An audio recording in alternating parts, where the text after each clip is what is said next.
Selamat pagi para netizen dimanapun kita berada, salam inspirasi bagi kita semua. Wow, agak menarik juga ternyata ya dengan kejadian si David ini begitu kan. Saya tidak menyoroti tentang terkait dengan kekerasan begitu kan, tetapi saya ingin melihat lebih jauh lagi ya sebagai pejabat negara ya, karena ini adalah pejabat pajak begitu kan.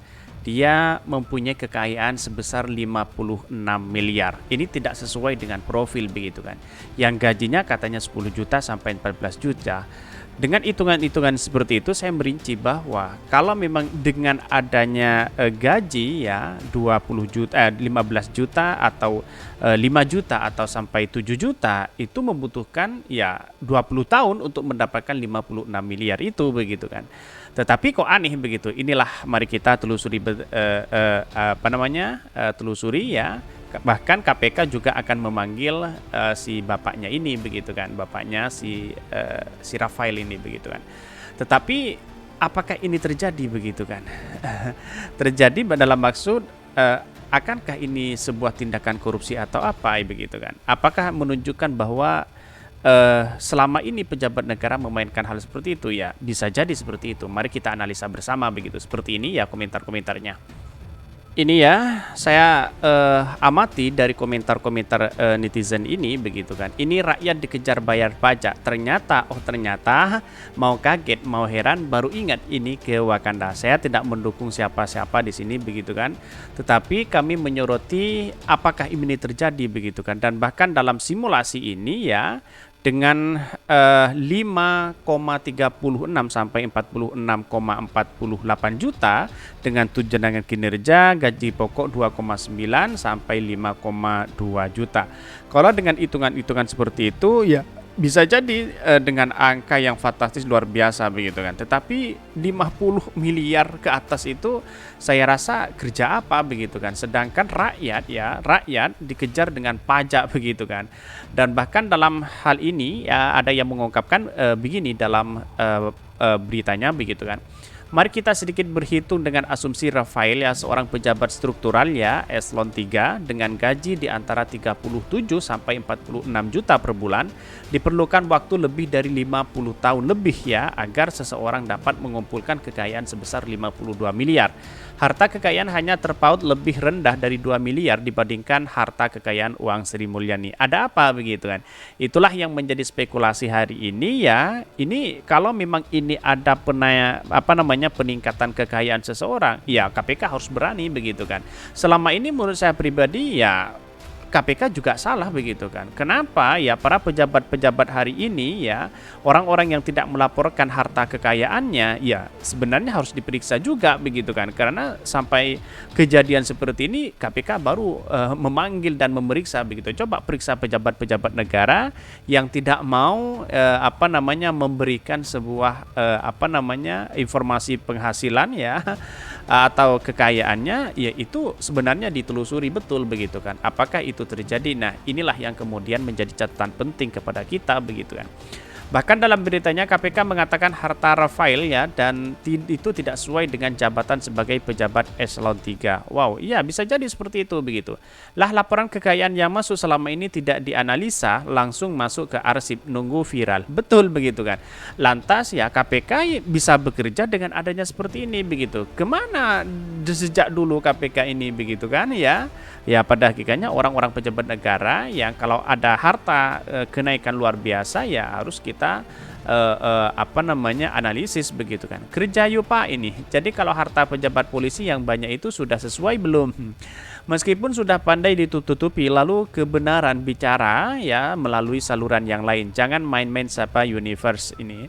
Selama ini ya bukti pelaporan LHKASN ya dan SPT cuma dikumpulin aja ya berkas-berkasnya, jangan-jangan nggak pernah dicek, cuma buat formalitas ngurus TPP biar cair.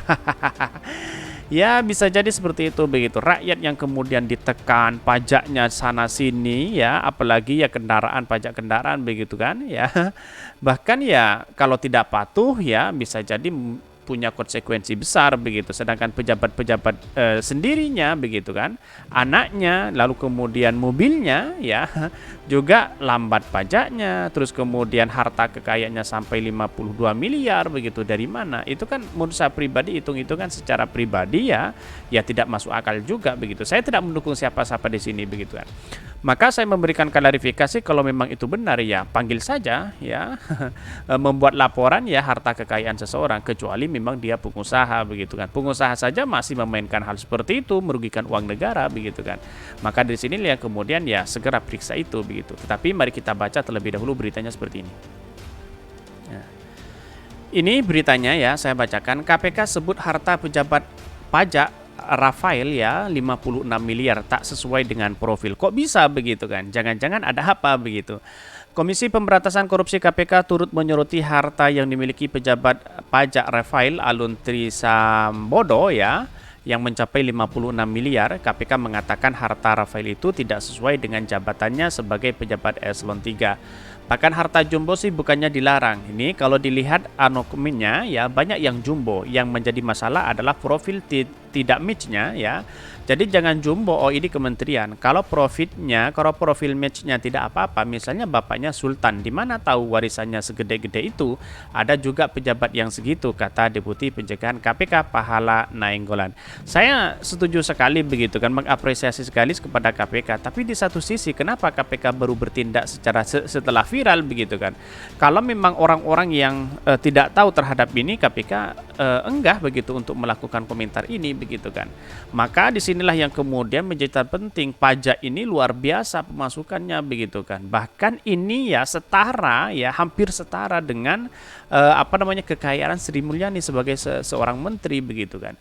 Jadi ada apa ya, ini yang harus kita telusuri betul begitu kan. Dan tidak hanya rakyat yang menjadi pemicu yang kemudian bayar pajak sana sini begitu kan ya. Hasil ngutang juga ya rakyat ya.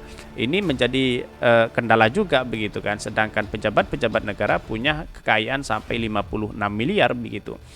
Jadi kalau kasus ini yang pejabat pajak ini kita bilang profilnya enggak match ya di eselon 3, dan kalau ya anosmennya dilihat dari detail isi gitu kan banyak aset ya, aset diem sambungnya ya, telusuri aset yang mana begitu kan. Pahala menerangkan ya KPK belum melihat ada dan memeriksa secara detail harta kekayaan Rafael. Kendati demikian kata Pahala, pihaknya akan mengecek ke BPN soal sertifikat tanah ya apa saja yang dimiliki Rafael. Nah, kita belum lihat secara detail atau belum periksa sebenarnya yang pertama apakah masih ada yang aset yang lain. Kalau orang yang hobi aset biasanya ada aset lain, dan kita mau cek ke BPN ya, baik nama dia, nama anak istri, atau mungkin di atas nama orang lain di kartu keluarganya. Bahkan Pahala mengatakan besar atau tidaknya harta Rafael itu sejatinya tidak penting. Yang penting saat ini adanya ketidaksesuaian antara harta profil dan profilnya pejabat eselon 3. Ya maka di sinilah kemudian diperiksa begitu kan. Atas kejadian inilah yang kemudian KPK bergerak di situ begitu. Banyak pejabat-pejabat negara yang lain yang melakukan hal itu mungkin ya dengan melebihi kekayaannya ya juga diperiksa begitu kan. Bahkan ya, jadi komentar saya 50 miliar ya kalau gede enggak penting, tapi yang penting profil sementara ini belum nyambung, kata Pahala. Lebih lanjut Pahala menyebut ya saat itu Direktur LHKPN tengah melihat di mana asal muasal harta 56 miliar milik Rafael. Sekarang mungkin yang kita lakukan segera itu lihat detail dengan Direktur LHKPN sedang melihat datangnya dari mana nih harta. Inilah yang kemudian menjadi catatan penting kepada demokrasi kita ya. Dengan atas kejadian kasus penganiayaan seperti ini ya sudah terlihat semuanya, sudah terbuka begitu kan. Mentang-mentang anaknya pejabat lalu kemudian memberikan satu tindakan kekerasan kepada saudara-saudara kita begitu kan. Kami tidak mendukung siapa-siapa ya. Atas kejaman itu, kekerasan itulah yang kemudian saya tidak suka sebagai warga Indonesia. Budaya kita bukan premanisme begitu kan. Artinya harus ditindaklanjuti begitu kan. Baik itu entah siapa begitu kan. Orang-orang Indonesia itu sering melakukan hal seperti ini begitu kan. Saya secara logika aja, saya tidak membawa nama siapa, bawa atas nama Banser, atas nama anaknya pejabat, saya tidak membawa itu begitu. Orang ular di sana salah kaprah begitu, membawa nama Banser, membawa nama anaknya pejabat, ya. Menurut saya pribadi salah kaprah. Yang benar itu menurut saya pribadi atas tindakan kekerasan seseorang.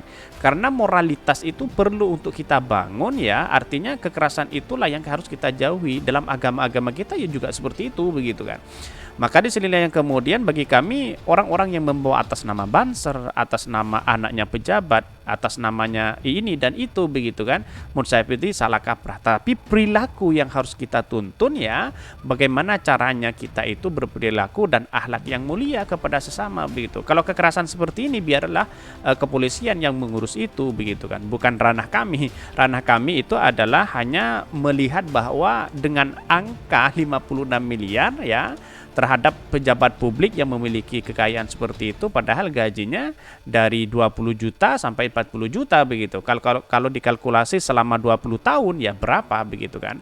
Nah, inilah yang kemudian menjadi catatan penting kepada demokrasi kita bahwa harus ditindaklanjut begitu kan atas dugaan-dugaan yang memang kalau memang ada tidak sesuai dengan profil itu tadi begitu kan. Mungkin itu yang kami sampaikan. Tonton terus channel Hodari Podcast Rakyat ini karena ada berita-berita menarik dan viral setiap harinya. Salam para netizen, salam inspirasi bagi kita semua. Jangan lupa di subscribe channel YouTube Hodari Podcast Rakyat ini.